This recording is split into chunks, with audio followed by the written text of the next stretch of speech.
Olá, queridos irmãos e irmãs, aqui quem fala é o presbítero André Sanches. Estamos começando mais um episódio do nosso Estude a Bíblia e hoje o tema é muito interessante. Nós vamos estudar dentro da Palavra de Deus o significado das bodas do Cordeiro, lá de Apocalipse capítulo 19. Se você gosta desse tema, acha interessante, vem comigo para a minha lousa de estudos que nós vamos estudar em detalhes. Vamos lá! Em Apocalipse 19 é mencionada que haverá as bodas do Cordeiro.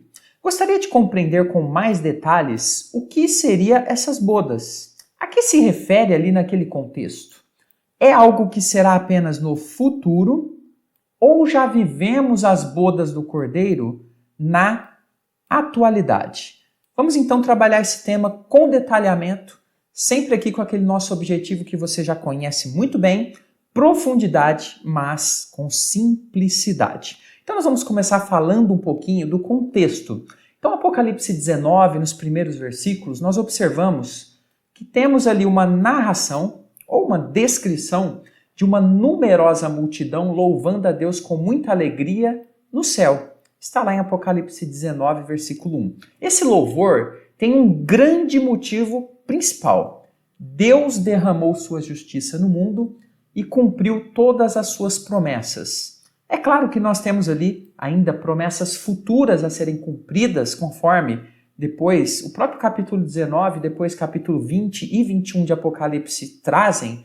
No entanto, a multidão tem por certo que Deus está cumprindo e cumprirá todas as suas promessas e na revelação ela entende, ela louva como algo que já ocorreu. A promessa de Deus não tem como falhar. E é nesse contexto, então, que nós temos a citação das bodas do Cordeiro, que passaremos a compreender então a seguir com um detalhamento bem interessante. Vamos começar falando um pouquinho da palavra bodas, que é citada ali na nossa tradução aqui no português. A palavra bodas, ela vem aqui de um termo grego, gamos, que significa grande festa de casamento, banquete de casamento, festa de núpcias.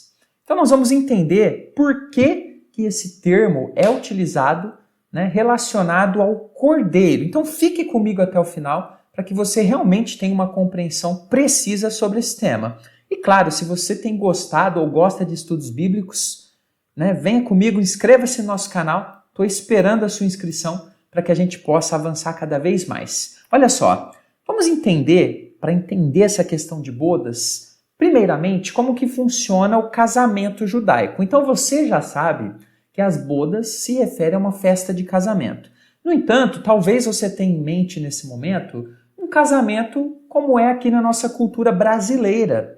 No entanto, o casamento descrito ali em Apocalipse, ele é um pouquinho diferente, porque ele é baseado principalmente no casamento dentro da cultura judaica. Então vamos entender um pouquinho de forma simples aqui. Eu prometo depois fazer uma aula só sobre casamento judaico, para que você conheça com maior profundidade ainda.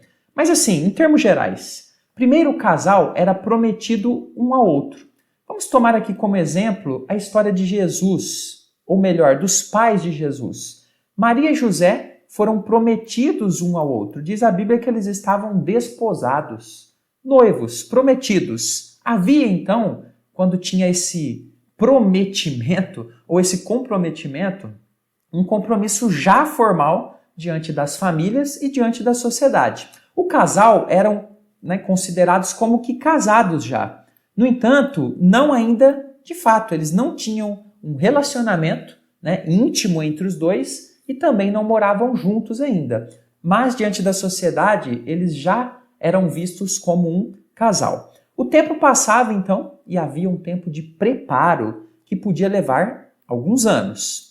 Só então chegava o grande dia da união, a famosa, a conhecida boda ou bodas, a festa onde o casamento seria plenamente finalizado e os dois então seriam uma só carne, poderiam ter a sua intimidade após esse momento e poderiam viver juntos então, formando um novo lar como marido e mulher. E é essa figura aqui que é pega emprestada dentro da Bíblia para falar sobre as bodas do Cordeiro. Então, fique comigo para que a gente entenda um pouquinho mais. Olha só, Agora, então, Cristo é apresentado em Apocalipse como sendo o noivo e a igreja como sendo a noiva ou esposa. Vamos ver, então, esse significado em Apocalipse 19, versículo de número 7.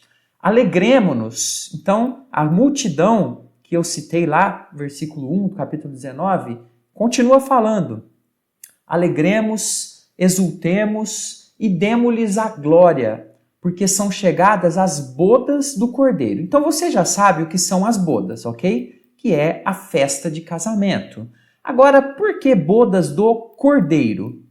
Cordeiro é citado aqui ao invés de Jesus Cristo, porque o autor está querendo trazer para a gente a ideia daquele que se sacrificou pela sua esposa, a igreja.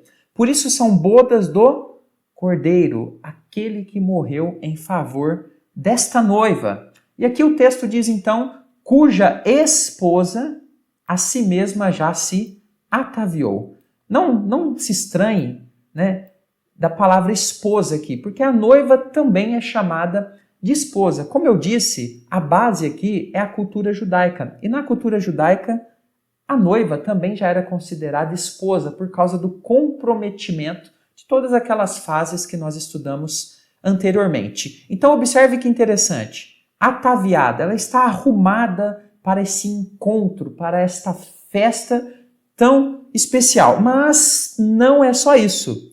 Tem mais. Olha que interessante. Agora, a gente vai observar que Apocalipse 19, ele vai narrar para a gente a proximidade desse encontro, dessa festa. Tudo está preparado para quem? Para o cavaleiro do cavalo branco, conforme está em lá em Apocalipse 19, 11. Ele vem destruir os inimigos e celebrar com sua noiva a igreja. Então a igreja é chamada também de esposa, porque na cultura judaica a noiva era também a esposa, o compromisso estava selado, aguardando apenas a chegada do grande dia da união plena. Então, as bodas do Cordeiro representam para a gente o encontro de todos nós que somos a igreja de Cristo com o Senhor, a segunda vinda do Senhor, quando ele destrói todos os inimigos e há então uma festa. Mas tem mais, olha que interessante. Como a igreja está para se encontrar com o noivo? Será que a igreja está de qualquer jeito? Maltrapilha? Olha que interessante, Apocalipse capítulo 19, versículo de número 8. Pois lhe foi dado para quem? Foi dado para a igreja, para a noiva, vestir-se de linho finíssimo.